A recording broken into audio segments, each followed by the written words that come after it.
the resurrection of Jesus is clearly an important question, but you've raised a much bigger and more pressing question for the audience, which is whether or not God cares whether they masturbate. So I actually think if we pursue that answer, that we will actually wrap this up in a way that... You want to end this on masturbation? I think we owe it to them, too. Okay. So, give me a little leash. The floor is yours. Okay, great. How did I end up here? All right. So here's the question. Let's just figure out if we can determine why God might care if you masturbate, right? So let's suppose that we have a story, a heuristic of some kind that stands in for something. And the story is God is watching. He sees you always. He doesn't want you masturbating, so don't you dare. What happens? What happens? Yeah.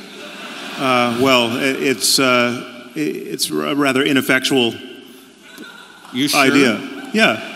Well, I mean, you don't think that story prevented lots of people from masturbating? Well, no, but I think the reality was that you had people masturbating and feeling terrible about it, and you had a whole layer of sexual neurosis that got grafted onto human psychology unnecessarily. Okay, I mean, Christianity has a certain typology of sexual hang-uppery, which you know the tantrics don't have. So, if I understand you correctly, you are agreeing that a certain number of people will have masturbated. Some of them joined the priesthood and raped little boys. I mean, that's all of a piece. Let's not go there. Let's stick with the topic. So a certain number of people will have masturbated. They will have thought... Honestly, it's the same topic. I mean, the taboos around masturbation, the taboos around sexuality prior to marriage, the taboo around divorce, all of the taboo around out-of-wedlock birth, the ideal of celibacy in the priesthood, all of that is just a diabolical machine of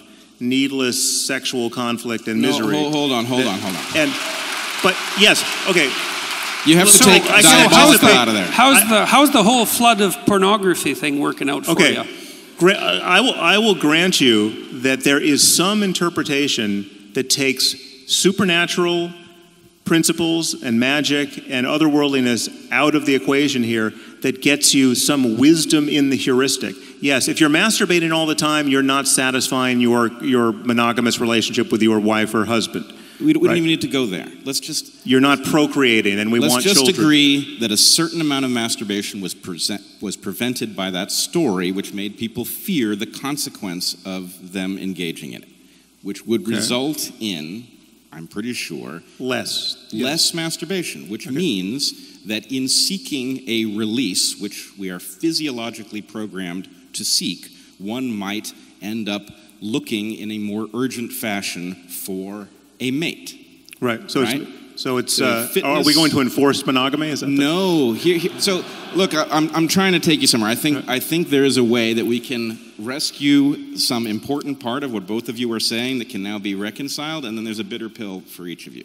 I mean, that's just the way this looks to me. So if we can agree that this makes sense actually as a fitness-enhancing adaptation, that this story would result in people behaving in a way that might result in them marrying early, might result in them reproducing earlier than they would otherwise, right? Then we can understand it as mechanistic, and we can understand what you said, that, maybe God would care about whether or not people masturbate because God is a metaphor for some set of stories that gets you to behave in an adaptive fashion.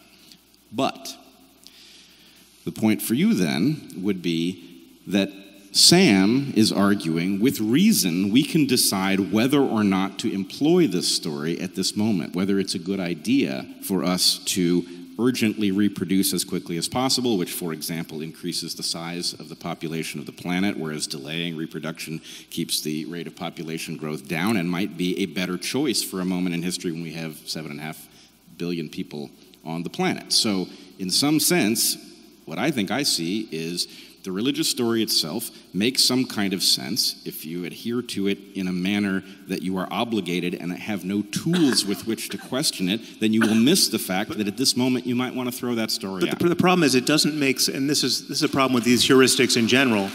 it doesn't make sense for the right reason, and that's why it's not a reliable guide given other changes in the world. But with everything changing, you want to be making sense for the right reason. You don't want it so useful fictions have to be retired at a certain point. Useful truths stay true. I mean, because they're based on your engagement with reality. And so to take your point about pornography, which I think is totally valid, you could have a completely rational conversation in terms of human psychology and sociology and what you want society to look like about the corrosive nature of pornography, right? That's not, you don't have to be a Victorian prude to worry that there might be something wrong with the infinite availability of pornography to 13-year-olds and above, right? I mean, that's I don't know what generation of human beings we're raising in the current environment. It's quite worrisome, actually. But again, you don't have to invoke mythology to do that. And I would say the temptation to invoke mythology, to say, well, you actually, So how do you do it? Poseidon really gets pissed off when you masturbate. How do you do it? How do you do it? We don't have a mechanism. We have no mechanism for controlling that. Talk about the effects on human relationships and your own mind and your own intention and the way you view other people. Sam, that barely works for sex ed. It barely works for condom education. What was that? It barely works. Like those sorts of educational interventions to stop that kind of fundamental behavior have very little effect. Well, people aren't nearly as amenable to behavioral changes as a consequence of rational educational interventions as you might hope. I mean, and that's part and parcel of very broad clinical literature. They're not as amenable to dogmatic intrusions either. I mean, they are, and that might be a problem. And there are problems with that. Well, no, because they're, again, this is just like the terror of God in that situation. All going in. The problem is that even if you could make the case that a dogmatic attachment to one or another religion was better, all things considered, than being secular, truly secular and truly rational, right? It's vulnerable. It's vulnerable to every next thing we find out.